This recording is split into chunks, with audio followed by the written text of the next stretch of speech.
এই টিকটিকিগুলোর সমাজে একটি খুব অদ্ভুত প্রথা ছিল, যার ল্যাজ যত বেশি গরম তার সম্মানও তত বেশি। ঠিক তখনই সেখানে এক ভীষণ শক্তিশালী টিকটিকি এসে হাজির হলো। তার ল্যাজের তাপমাত্রা দেখে সবাই অবাক হয়ে গেল। সবচেয়ে আশ্চর্যের বিষয়, তার ছিল দুটি ল্যাজ।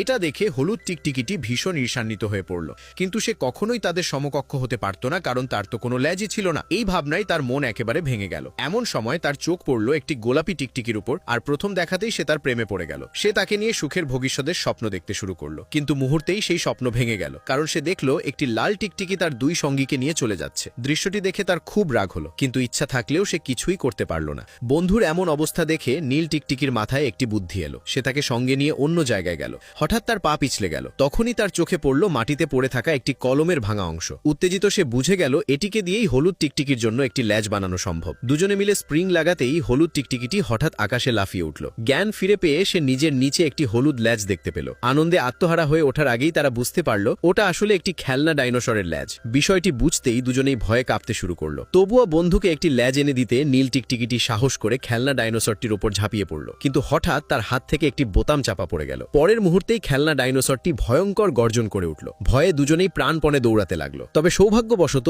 দৌড়াতে দৌড়াতেই তারা ডাইনোসরটির ল্যাজ সঙ্গে নিয়ে পালাতে সক্ষম হলো।